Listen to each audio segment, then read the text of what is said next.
अस्सलाम वालेकुम व्यूअर्स, कैसे हैं आप सब। अल्लाह ताला आप सबको ईमान की और सेहत की बेहतरीन हालत में रखे। आज हम बनाने जा रहे हैं चॉकलेट केक। रेसिपी स्टार्ट करने से पहले आप एक नज़र रेसिपी कार्ड देख लें। बिस्मिल्लाहिर्रहमानिर्रहीम। सबसे पहले हमने अंडों को 1 बाय 1 तोड़ लेना है। जर्दियों और सफ़ेदियों को अलग अलग कर लेना। थोड़ी सी एहतियात के साथ अंडे तोड़ने हैं 1 बाय 1 करके, और ज़ोर से चम्मच नहीं मारना। अगर ज़ोर से चम्मच मारो तो कभी कभी जर्दी टूट जाती है, और अगर सफ़ेदी में जर्दी मिक्स हो जाए तो फिर वो उस तरह से फ्लफ़ी नहीं बनती जैसा हमें चाहिए होती है। सफ़ेदियों और जर्दियों को अलग अलग बाउल्स में डाल लेंगे और उसके बाद सफ़ेदियों को अच्छी तरह से बीट कर लेंगे। जब सफ़ेदियाँ अच्छी तरह बीट हो जाती हैं ना, तो फिर केक इंशाल्लाह सॉफ्ट बनता है। ठीक है। अच्छा, कैसे पता चलेगा कि जी हमारी जो सफ़ेदियाँ हैं वो अच्छी तरह बीट हो गई हैं कि नहीं। आप देखेंगे आपके सामने है, ये बीट करते करते करते करते बिल्कुल वाइट हो गई हैं, और इसका ये साइन है कि अगर बाउल टेढ़ा करने पर ये बिल्कुल अपनी जगह से नहीं हिल रही, तो इसका मतलब है ये परफेक्टली डन है। इसके बाद हमने लिए हैं अंडों की जर्दियाँ। इसके अंदर ये पाउडर शुगर को हम थोड़ा थोड़ा करके ऐड करेंगे और बीटर की मदद से ही इनको अच्छी तरह बीट करेंगे। जो ड्राई इंग्रेडिएंट्स होते हैं ना, इनका ये रूल होता है कि इनको ग्रेजुअली ऐड करते हैं, एकदम फ़ौरन नहीं डाल देंगे। थोड़ा थोड़ा करके डालते जाएंगे और उसके बाद इसको बीट करते जाएंगे। किसी भी चीज़ को बनाते वक्त अगर उसके टिप्स एंड ट्रिक्स को फॉलो करो ना, तो इंशाल्लाह चीज़ ज़बरदस्ती बनती है। अच्छा, इसके बाद हम इसमें डालेंगे कॉफ़ी एसेंस। क्योंकि हम चॉकलेट केक बना रहे हैं तो इसके अंदर कॉफ़ी एसेंस डालेंगे ना, तो उसका टेस्ट बहुत अच्छा आएगा। अच्छा, अब मैंने लिया है आधा कप गर्म पानी, फुल गर्म पानी है ये, और इसके अंदर मैंने डाली है 1 टीस्पून कॉफ़ी, और इसको मिक्स करके मिक्सचर में डाल देंगे। इसके अंदर से बाकायदा धुएँ निकल रहे हैं, लेकिन वीडियो में शायद शो नहीं हो रहे, लेकिन ये इतना गर्म पानी है। ठीक है।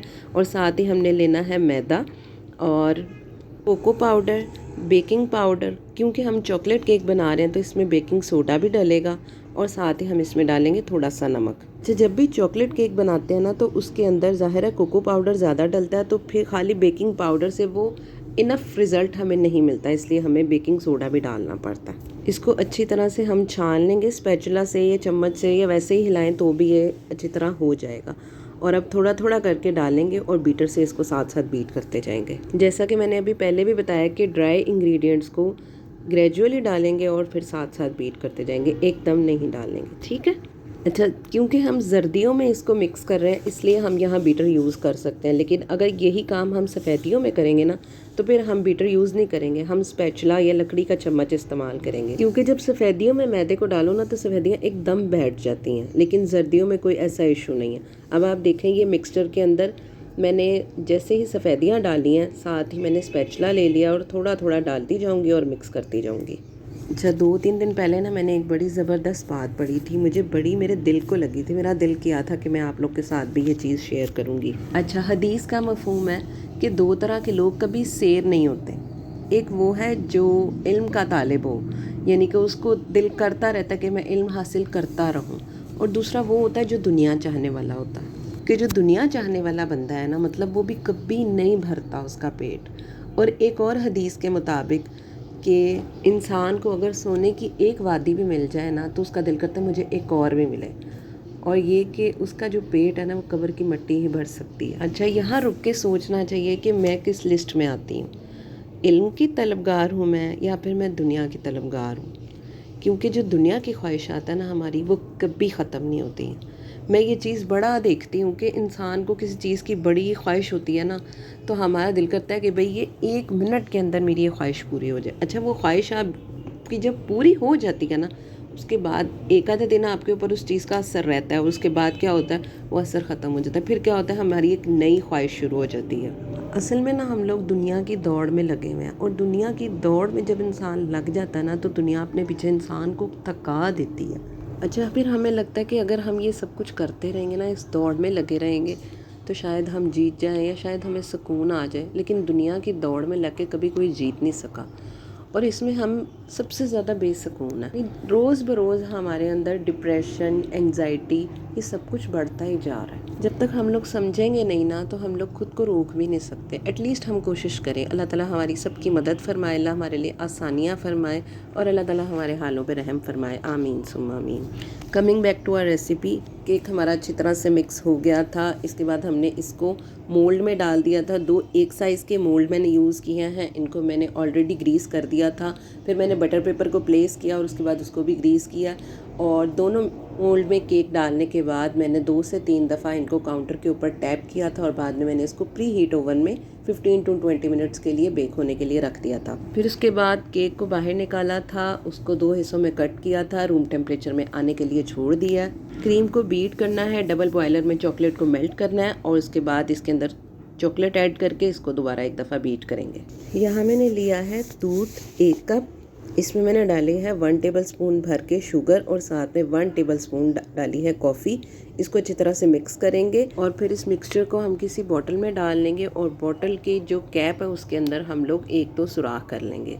केक के एक हिस्से के ऊपर हम इस मिक्सचर को डालेंगे ताकि केक सॉफ्ट हो जाए, और इसके बाद हम ये क्रीम वाला मिक्सचर डालेंगे और नाइफ़ से हम इसको इवन करेंगे। 2 केक थे तो 2 केक के 4 हिस्से हो गए थे, तो हम 1 बाय 1 एक हिस्से को लगाई जाएंगे, और इसके ऊपर यही प्रोसीजर रिपीट करते जाएंगे। केक के ऊपर अच्छी तरह से ये दूध वाला मिक्सचर डालेंगे, किनारों पर भी और बीच में भी, क्योंकि जहाँ से रह जाएगा, जब केक ठंडा हो जाएगा ना, तो फिर वहाँ से वो केक का जो पीस होगा वो सख्त लगेगा। अच्छा, अगर आप चाहें ना तो आप इस क्रीम के ऊपर चॉकलेट चिप्स भी डाल सकते हैं। आप चाहें तो इसके अंदर अखरोट भी डाल सकते हैं, वो भी बड़े मज़ेदार लगते हैं। जो भी चीज़ आपको पसंद हो। अच्छा, एक दफ़ा जब आपको बेकिंग आ जाए ना, या एटलीस्ट आपको केक बनाने आ जाए, तो फिर चाहे किसी की बर्थडे हो या किसी की कोई दावत हो या किसी की एनिवर्सरी हो, तो फिर बाज़ार से कोई केक नहीं लाता। ये चीज़ आपने भी आजमाई होगी। फिर ये होता है कि चलो जो भी चीज़ है ना घर ही बना लो। कभी चॉकलेट वाला बना लो, तो कभी वनीला बना लो, तो कभी ड्राई फ्रूट बना लो। मैं भी अक्सर इस तरह के कोई ना कोई केक बनाती रहती हूँ, और इन सारे केक्स की रेसिपी आपको मेरे चैनल पे मिल जाएगी। आप लोग भी ज़रूर ट्राई करते रहा करें। जब हम वीडियोस देखते हैं ना, तो हमें लगता है कि इनका रिज़ल्ट कितना अच्छा है, और मुझसे तो वो नीटनेस आ ही नहीं रही है, लेकिन ये सब कुछ टाइम के साथ साथ आता है। Because practice makes a man perfect. आप लोग भी ज़रूर बनाइएगा, अपने फीडबैक से हमें आगाह कीजिएगा। आपका फीडबैक हमारे लिए बहुत मैटर करता है, और प्लीज़ चैनल को सब्सक्राइब कर दीजिए। एक बात को अपनी प्रैक्टिस में लाना शुरू करें, अल्लाह ताला से दुआ करना शुरू कर दें। मुझ समेत हम सबको ज़रूरत है कि हम अल्लाह से दुआ मांगें कि अल्लाह हमारे दिलों में से दुनिया का लालच निकाल दे।